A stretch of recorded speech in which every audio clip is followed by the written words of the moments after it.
Hello everyone, मैं सौरभ गुप्ता आप सभी का स्वागत करता हूं मेरे यूट्यूब चैनल डेटा पाइपलाइन में। तो पिछले दो वीडियोस में हमने स्पार्क के आर्किटेक्चर पर डिस्कशन किया था और हमने काफ़ी डिटेल में उसे समझा था। इस वीडियो में हम वर्कर नोड पर डिस्कस करने वाले हैं। हम वर्कर नोड के जो भी कंपोनेंट हैं उनको समझेंगे और साथ में स्पार्क में पैरेलल प्रोसेसिंग कैसे होती है उस चीज़ को भी समझेंगे। तो चलिए शुरू करते हैं। सबसे पहले आज हम ये समझते हैं कि वर्कर नोड के जो सबसे इम्पोर्टेंट कंपोनेंट हैं वो क्या क्या हैं। तो सबसे पहला कंपोनेंट जो है वो है एग्जीक्यूटर। जैसा आप ये स्क्रीन में देख पा रहे हैं, ये हमारा ये एक वर्कर नोड है, ये पूरा। और इस वर्कर नोड के अंदर मैंने ई से एग्जीक्यूटर को दिखाया है, कोर को दिखाया है और ये जो एम है वो मेमोरी को दिखाया है। तो बेसिकली इसके तीन सबसे इंपॉर्टेंट कंपोनेंट हैं। इसके अलावा भी कई कंपोनेंट होते हैं पर ये तीन सबसे इंपॉर्टेंट होते हैं: ई एग्जीक्यूटर, कोर और मेमोरी। सो बेसिकली एक वर्कर नोड के अंदर बाय डिफॉल्ट दो एग्जीक्यूटर होते हैं।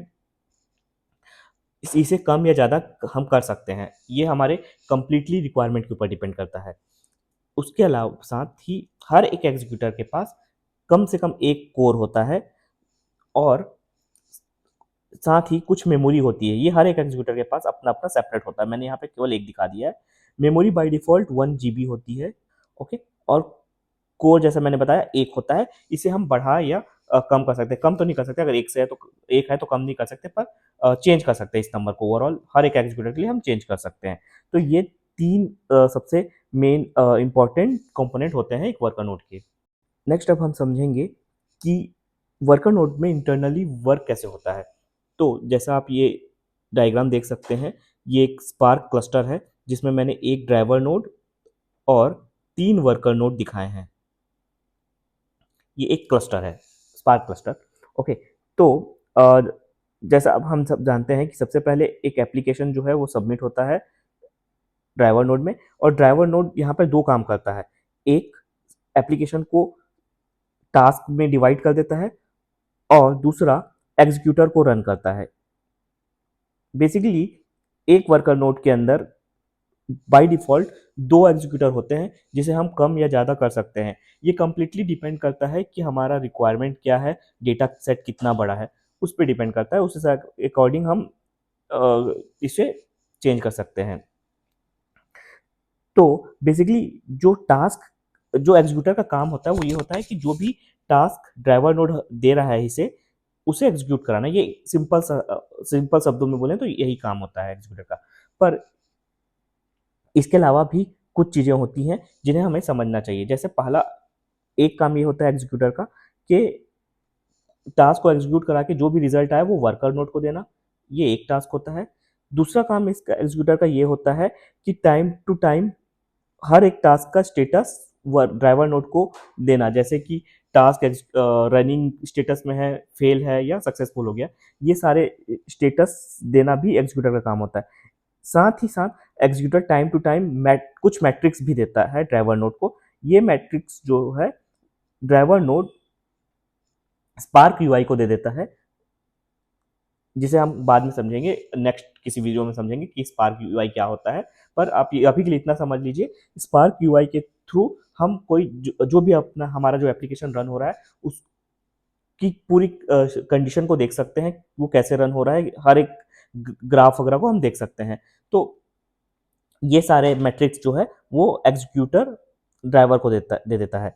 ये काम एग्जीक्यूटर करता है। इसके अलावा एग्जीक्यूटर सफलिंग मैनेजमेंट भी देखता है। जैसा कि मैंने पहले भी बताया, सफलिंग मीन्स एक नोड से दूसरे नोड के बीच में डेटा जो ट्रांसफर होता है वो सफलिंग होता है। इसको भी मैनेज करने का काम एग्जीक्यूटर ही करता है। तो ये सारे काम एग्जीक्यूटर के होते हैं। अब नेक्स्ट हम ये समझेंगे कि स्पार्क में पैरेलल प्रोसेसिंग कैसे होती है, और साथ ही मेमोरी और कंपोनेंट के बारे में जो हम पहले ही समझ चुके हैं, वो कैसे पैरेलल प्रोसेसिंग में हेल्प करते हैं। अब हम स्पार्क के पैरेलल प्रोसेसिंग को समझेंगे। अगर हम इस डायग्राम को देखें तो हमारे पास यहाँ पर एक वर्कर नोड और एक ड्राइवर नोड और 3 वर्कर नोड है। और इसका जो हमने कॉन्फ़िगरेशन लिया हुआ है, हर एक वर्कर नोड को हमने 2 एग्जीक्यूटर दिया हुआ है यहाँ पर, जैसा आप देख सकते हैं डायग्राम में।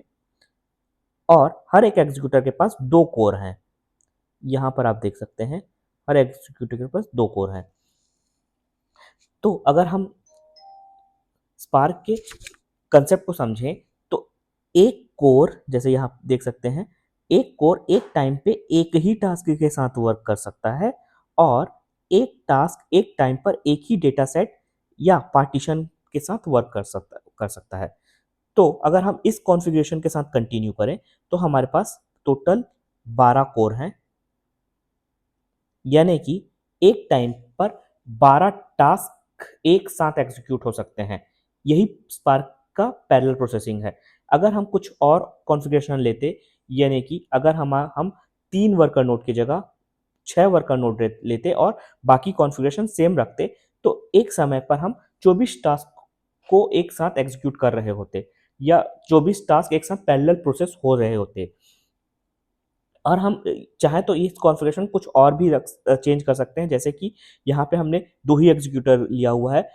हम 2 एग्जीक्यूटर की जगह 3 एग्जीक्यूटर ले सकते हैं और हर एक एग्जीक्यूटर को 2 की जगह 5 कोर दे सकते हैं।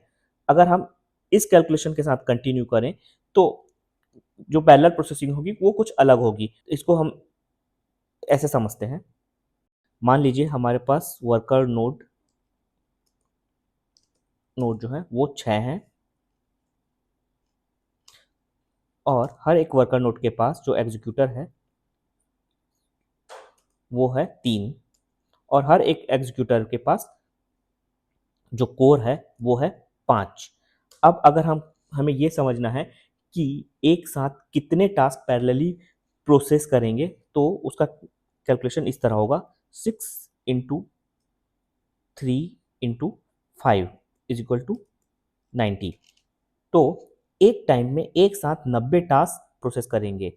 आप समझ सकते हैं कि जो स्पार्क है वो कितनी अच्छी तरह से पैरेलल प्रोसेसिंग करता है और इस कारण किसी भी बिग डेटा को ये इजीली प्रोसेस कर सकता है और आसान बहुत ही कम समय में टास्क को कंप्लीट कर सकता है। तो आज के वीडियो के लिए इतना ही। नेक्स्ट वीडियो में हम स्पार्क के नेक्स्ट कंसेप्ट को समझेंगे। Thank you.